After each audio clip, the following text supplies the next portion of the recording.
Number 12 ہے جو خصوصاً بالعموم تمام صحابہ اور بالخصوص حضرت علی المرتضیٰ کے بارے میں ہے۔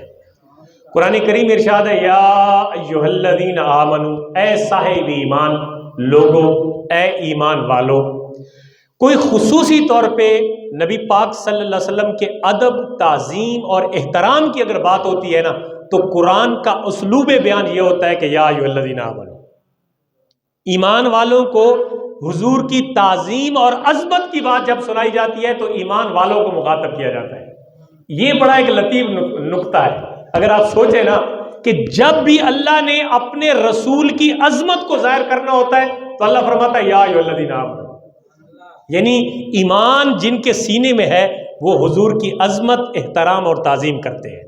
ان میں سے ایک یہ ہے اے صاحب ایمان لوگوں، اذا ناجیتم الرسول، جب تمہیں کوئی بات میرے پیارے رسول کے گوش گزار کرنی ہو، کوئی بات آپ حضور کو کہنا چاہتے ہو علیحدگی میں، اکیلے پن میں، ایک تو ہوتا ہے مجلس میں کوئی گفتگو کرنا، ایک اکیلے پن میں اگر آپ کوئی گفتگو کرنا چاہتے ہیں، فقدموا بین یدی نجواکم صدقۃ، تو قرآن کا یہ حکم کچھ لمحوں کے لیے نازل ہوا کہ آپ پہلے صدقہ دیں، صدقہ دے کے پھر رسول اللہ کی بارگاہ میں آ کے حاضر ہو کے بات کریں۔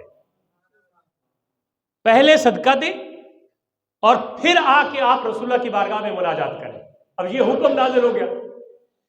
اس حکم کے پس منظر میں مسئلہ یوں تھا کہ جو اہل ثروت لوگ ہوتے تھے نا، جو بڑے امیر کبیر، جیسے آج بھی ہمارا طبقاتی نظام ہے، اس وقت بھی جس کے پاس تھوڑا سا مال و دولت ہوتی ہے نا آج کے دور میں بھی، تو وہ سمجھتا ہے کہ میں یونیک قسم کا بندہ ہوں، نہ مجھ پہ شریعت کی کوئی احکامات لاگو ہوتے ہیں، نہ مجھ پہ نماز ہے، نہ مجھ پہ روزہ ہے، نہ مجھ پہ زکوٰۃ ہے۔ تو ایک اس کا الگ ہی ایک سسٹم ہوتا ہے، جیسے ہمارے دنیاوی قانون بڑوں کے لیے علیحدہ ہیں اور چھوٹوں کے لیے علیحدہ ہے، تو وہ سمجھتا ہے صاحب ثروت دولت مند بندہ کہ شاید میرے لیے بھی شریعت نے کوئی علیحدہ قانون بنایا۔ نہیں، اہل ثروت نے جب یوں کیا نا کہ وہ آ کے حضور کے آگے بیٹھ جاتے تھے، آگے، اور ایک بات کرتا چودھری صاحب، سردار صاحب، جب وہ خاموش ہوتا تو دوسرا قبیلے کا سردار بات کرتا، تیسرا کرتا، تو جو فقیر لوگ ہوتے تھے نا، ماڑے بندے، وہ بیچارے انتظار میں رہتے تھے کہ ان کی بات ختم ہو تو ہم کریں،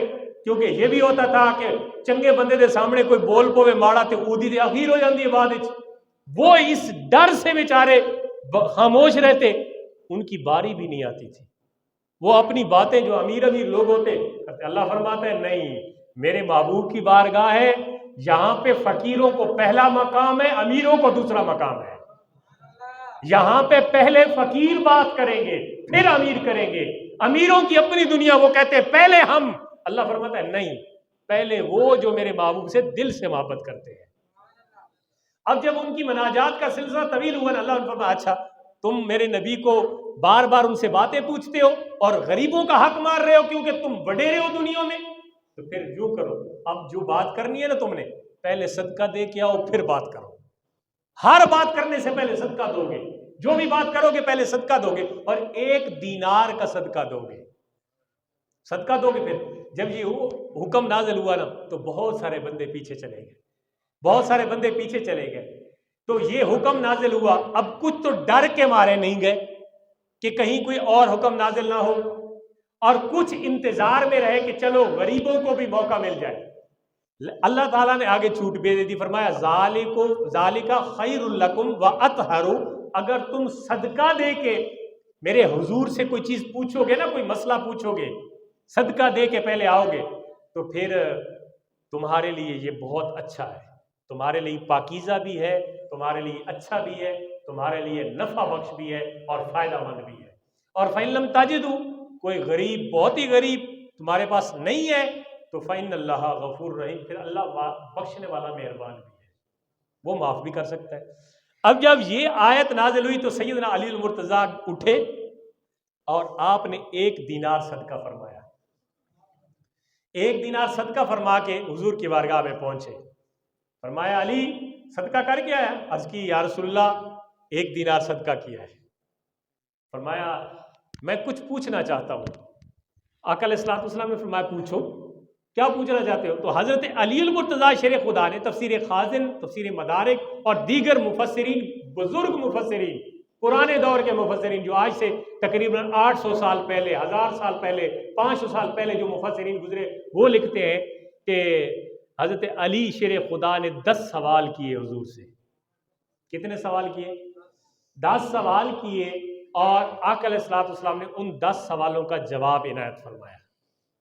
ویسے حضرت علی کرم اللہ وجہ کریم کی شان یہ ہے کہ خود علی، مولا علی فرماتے ہیں کہ قرآن کریم کی کوئی آیت ایسی نہیں ہے جس کے شان نزول کا میں علی کو پتہ نہ ہو۔ یعنی 6262 آیات کریمہ جس موقع پہ نازل ہوئی، حضرت علی فرماتے ہیں مجھے پتا ہے کہ یہ کہاں کہاں نازل ہوئی۔ اس علی کے علم کا کیا کہنا۔ ہم تو مطلب رٹی رٹائی باتیں کرتے ہیں نا، کوئی ادھر سے سنی، کوئی ادھر سے سنی، فلاں سے سنی، فلاں سے سنی، اور سنی سنائی باتوں پہ ہم عالم بھی بن جاتے ہیں، اور بعض اوقات جو عالم نہیں ہوتے نا تو وہ عالموں سے بھی 2-4 قدم آگے بنتے ہیں۔ وہ کہتے ہیں ہم تو ایسا کر رہے ہوتے ہیں، بس ٹھیک ہے آپ ایسا کر رہے ہوتے۔ کسی بات کی تصدیق کرنا یہ علم کی نشانی ہے۔ انے وہاں دوڑنا اور انے وہاں ہی کہنا کہ مجھے یہ پتا تھا اور اس کی کوئی تصدیق کرنا، یہ اہل علم کا یہ طریقہ نہیں ہے۔ حضرت علی فرماتے ہیں مجھے 6236 آیات جو ہے، جو قرآن کریم کی ٹوٹل آیات ہے، فرمایا ان آیات کے شان نزول یہ کہاں کہاں نازل ہوئی اور کن کن کے حق میں نازل ہوئی، مجھے علی کو یہ پتہ ہے اور میں ان کا شان نزول جانتا ہوں۔